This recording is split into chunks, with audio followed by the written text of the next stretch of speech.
Hey guys, I'm back with another video, and last video it said I had like 10 or 9 minutes to record, so that's why it got cut short, but this time it says I have like 32 minutes. I'm not gonna make you sit through 32 minutes of video, that's crazy, but, yeah, so, sorry I couldn't upload a video yesterday. I got distracted with everything going on, and, today we're gonna be talking more about, my, just Spider-Man in general, I guess. Because, you requested it. And I literally mean you, because there's only one person, so, yeah. There's only one person that comments on my videos. But, last video we talked about, or I told you about my first experience with Spider-Man, me watching the Tobey Maguire film, and, just, how that affected me, sort of, I guess. And, isn't that funny, because this is my first comic I ever got, so. It's the Walmart exclusive, It's not like the first appearance of Spider-Man or the first appearance of Black Cat, but, it's something. It's kind of nifty. And, yeah.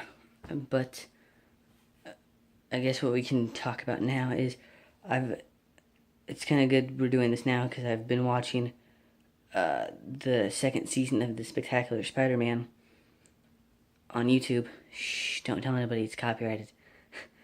But, yeah, I've been watching the second season of Spectacular Spider-Man, and that's pretty nifty, because, there's so many different Easter eggs and everything you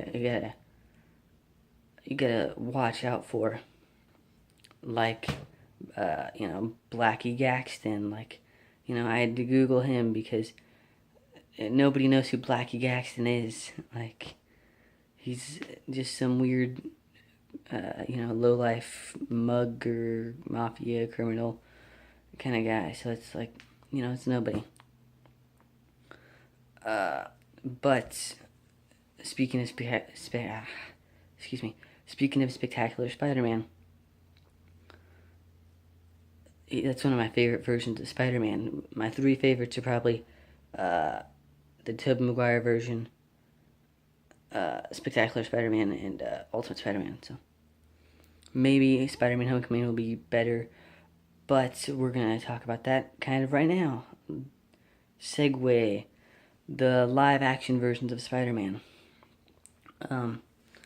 So, now granted there could be some bias on this part, but my favorite live-action is just, Tobey Maguire, because my all-time favorite version is probably Ultimate Spider-Man, because Spider-Man isn't happy all the time. If you read it, then sometimes he's extremely angry and sad and depressed because of what's happening in his life as Spider-Man, and it's affecting his Peter Parker life.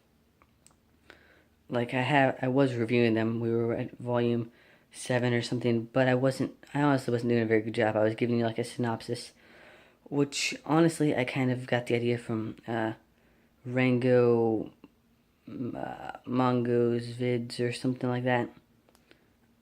I watch a lot of his videos, and I like that. I like, Ultimate Spider-Man. That's my favorite version, so I was thinking I could do something along those lines. But I don't have single issues. I have volumes, so that makes it a bit more difficult to do a review on. But, let's get a look here. Volume 11. That's the one I want. Volume 13. Okay. But if we can continue. Sorry about this, guys. But, like, he's, sad about his relationship with MJ, like, right there, they're sorry again, this is awful, but, what are you gonna do? Right there, he's just talking about his relationship with MJ, like, Harry cheated on him, or she dated Harry before that came out really. She dated Harry before Peter, and she didn't tell him, so that is getting under his skin. He isn't liking being Spider-Man because Gwen got killed, and he's not getting any appreciation for what he's doing. Sometimes he just flips out and he curses, and he just like gets angry because life sucks, He's going through all this stress and he doesn't know how to deal with it, so he just sort of flips out sometimes. And yeah, it's probably why it's my favorite. And then my second favorite is probably Spectacular Spider-Man. But the thing is I like Ultimate Spider-Man because of the emotional grip sort of to it. I feel like Spectacular Spider-Man doesn't really have that. I feel like Spider-Man's just happy-go-lucky most of the time. I know in the first season when he fights the lizard and he gets like a broken hand or whatever, and he does kind of do some sulking and brooding after that battle, so there's that. There's some emotional validity there, and it does kind of get the characters, it hits all the marks you need to hit and everything, but, it's nifty. It's a good show. Sorry, my brain isn't working properly. But, it's a good show because you have Peter Parker and he's going through all these deals and everything with his personal life. And it's affecting his life as Spider-Man, all the stuff that needs to happen in a good Spider-Man story. I think one of the problems I have is he dates Liz Allen instead of Gwen Stacy.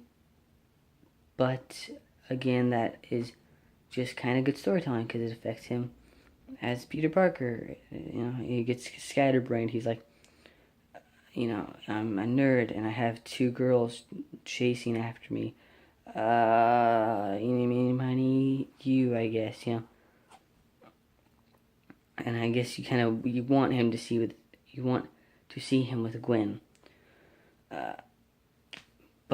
Or MJ, depending on your preference. But, personally, I think Kitty Pryde is the best for Peter Parker. But if I was Spider-Man, I would choose Black Cat, if that makes any sense. Just a little fun fact for you. But, yeah, the Spectacular Spider-Man is great because it hits all the characters that, that need to be hit. Hits all the right marks and everything. Maybe one little small gripe is Colonel Jupiter. I know J. Jonah Jameson turned into the Wolfman, or the Wolf, or however you say it. So, they kind of get that good enough. But as far as I know, I haven't really researched it or anything. But I don't think there is a Colonel Jupiter. You can correct me if I'm wrong in the comments or whatever, but I don't think there is one. I'd have to look that up after the video. But, whatever. It doesn't really affect the show. It's fine. It's still a good show nonetheless. Maybe Kraven turned into a tiger lion thing. That's kind of weird as well. But, again, it kind of makes a bit more sense because he's more feral now. Because if he's just Kraven the Hunter, then he'd get the crap kicked out of him all the time. Because Spider-Man has the speed and strength and agility of a spider. And Kraven is just, I guess it's proportional strength. And Kraven's just a guy, so it does make a lot of sense. Now, the part that I completely spaced off was the live-action versions of Spider-Man. I even mentioned that before, and I forgot to talk about it. But, the live-action versions. Tobey Maguire. I do like that a lot. Because, and again, there may be bias, but I do like the fact that he is kind of emotional. Like, I don't know why, but that's a part of the reason I like Spider-Man is because he's emotional. Like, he'll lose battle and he'll be like, oh, great, Spidey, you lost again. You suck, blah, blah, blah. He'll kind of just complain and monologue about his frustrations. I kind of like that. It's kind of a weird thing to like about Spider-Man, but whatever. Yeah, kind of, he's emotional. Um, so yeah, I do like those, and we're gonna get into more about the other movies later. It's gonna be like, Amazing, or Raimi, Webb, Watts. We're gonna kind of talk about those a bit, but I do like how there's actual affection for the character. Like, Sam Raimi enjoys the character. Uh, Not really any of the actors enjoy the character that I can remember. As a matter of fact, I don't even think James Franco liked his role, from what I heard. I heard that in an interview, which kind of stinks, but what are you gonna do? So yeah, I like those movies because they have a affection for the character, even if he doesn't have web shooters, or even if they make him dance or they kill Venom off, they still have an affection for the source material, which I like. On to the Andrew Garfield films. Those I don't necessarily like because I feel like they don't really have any affection for the source material. Maybe a small amount, but like they're just sort of like machines made by companies. Like, okay, Mark Webb, you're gonna make these movies. Like, the first one wasn't even made because Mark Webb had a brilliant idea, or because he loved the character. It was made because they wanted to keep the rights. There's no love and affection in that. Like, that's my problem with saying that Andrew Garfield is the best Spider-Man. Now, granted, like I said in my previous video about Zack Snyder, they're just actors. I'm sure they could do well if they were given proper material. But in the movies they were in, they didn't. Andrew Garfield didn't do a very good. He was, again, as I've said before, he was a good actor. He was not a good Spider-Man with the materials he was given. So yes, I don't like that version of Spider-Man because I feel like I'd much rather have a Tobey Maguire version of Spider-Man where the Peter Parker is fantastic, in my opinion. Again, this is all my opinion. Where the Peter Parker is fantastic and the Spider-Man is like average or okay, rather than a horrible Peter Parker and an average Spider-Man. Yeah, I got that correct. Because at least you have more good than bad. Like, because Andrew Garfield's Spider-Man, Tobey Maguire may not have joked a whole lot, but he joked enough. My thing about Spider-Man is that he should only joke enough. He's fighting Doc Ock, and he's like, "Hey, forearms, how's it going?" But then when Doc Ock is choking him, then he should be like, "Okay, I'm about to die, and this fusion reactor is gonna blow up the city, so let's be serious." And Andrew Garfield joked constantly in and out of the costume, so there's no difference. Like, again, the reason I like Spectacular Spider-Man, the reason I like Ultimate Spider-Man, is because Peter Parker is a shy, awkward nerd, where Spider-Man jokes. There's supposed to be a difference. I will say maybe Spider-Man and Spectacular Spider-Man jokes a bit too much sometimes, from what I can remember. But yeah, I don't feel like, that's my problem, again, is I feel like when they say, like, "Oh, I wish Andrew Garfield was in the MCU," or "Andrew Garfield's the best Spider-Man," like, it just boggles my mind. Now, granted, you don't have to have the same opinion as me, but it just boggles my mind.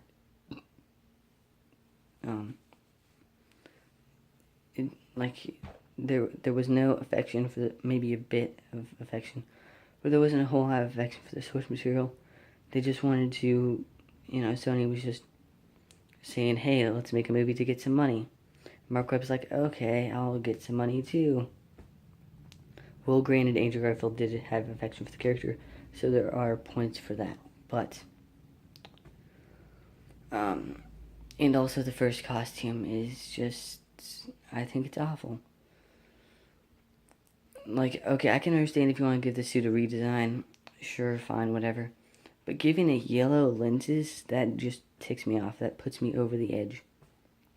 Because that makes it totally unrecognizable as Spider-Man. Like, okay, sure, excuse me. Sure, it's red and blue and has webs and a spider. But you can just say that's like, some character you made up. Like, I could do the same thing and be like, oh, it's Spider-Man. Like, if it doesn't look like Spider-Man, then why call it Spider-Man? Now on to a small little part of Tom Holland, because, his movie hasn't come out yet. Now, granted, when this movie first came out, and I do have a thing back there, I know that's kind of weird, because I'm going to probably nitpick in this video, but when Civil War first came out, I was like, oh, it's fantastic. He's fantastic. Woohoo. And when the set photos first came out of him swinging through the town and being Peter Parker and everything, I was like, this is going to be fantastic. I'm so excited. I'm going to cry in the theater. But honestly, I'm kind of scared for it. Because it won't have... Now, granted, it's probably just going to be my opinion. And I'll be like the only person that doesn't like it. Maybe. I don't know. Maybe it'll be great. But I feel like they're going to make it too happy, maybe. I don't want that. Because like I said, my favorite kind of Spider-Man is the more emotional Spider-Man, where he doesn't joke around all the time. Where Peter Parker is serious and, shy and awkward or whatever. So, yeah. And, also I feel like they're having like a Smallville sort of thing. Like, Ned Leeds is in the same high school as Peter Parker. Michelle Gonzalez is in the same high school as Peter Parker. Like, what's next? J. Jonah Jameson's in the same high school. Like, now granted, Michelle Gonzalez is not a big deal because she's just some she's in like 2 or 1 issues of Spider-Man. So I couldn't care less if she was in high school or not. That works for me. But Ned Leeds, like, you can't put Ned Leeds in high school. Like, he's supposed to be working at the Bugle. Now, granted, they could maybe make him work at the Bugle if they wanted to. Whatever, have him like a rival photographer or like a journalist or something. I don't know. Well, probably not a journalist, because that would be dangerous for a 15, 16-year-old kid. But, yeah, I'm kind of worried that they're going to mess it up a bit. Hopefully it'll be fine, because, it's got the Marvel name on it or whatever. But, hopefully it's good. Hopefully it blows my mind, and it's the best movie ever. And, of course, I'll do a movie review on it when it comes out. And, another thing I wanted to touch on real fast. I find it funny that, if you think about it, everyone hates One More Day. Because Marvel wanted to make Spider-Man hip and young again. Let's make him a hip, young, single guy. Let's unmarry him to Mary Jane. Okay, fine, if you want to make him hip, young, and single, whatever. It's your company, do what you want. But then, they go right around and they have him own a company with that new, all different, all Marvel, whatever, issue 1 where he owns Parker Industries. Now, I don't think I know a whole lot of, young, hip, single guys that are in their 20s. Granted, I don't live in the city, but that's it, besides the point. I feel like Spider-Man's like a 40-year-old or something. I don't feel like he's a hip, young, swinging, single 20-year-old. I feel like he's a old, gross, angry 40-year-old. Maybe not those exact words, but, when you get older, you get more cranky. I don't know. That's just a joke, I guess. Not a very good one, but to each their own, I guess. So yeah, that's just a funny little observation I had. You know, you do one more day to make him single and hip and fresh and young again, and then you have him own a business. Isn't that kind of funny? Well, for one, this is a really long video. I'm sorry. Took up a lot of your time. But, I got Diablo 3 over the weekend, so if I beat that, I might do a review on it. Because I know this is a comic book channel, but a small little side project thing is, if I watch any sort of a movie or play a video game or something and I beat it or finish the movie, I think I might do a review on it because, you know, just sort of it fills up time and stuff, you know, just so I can get a video out there, kind of. Feels like that's a good idea. But yeah, thanks for watching. My Twitter should be in the description if you have a Twitter and you want to follow me. So there's that. Shameless plug, yahoo. If you want to comment, if you want to like, whatever, just, you know, let me know you watched it, I guess. Thanks for watching. Peace, YouTube.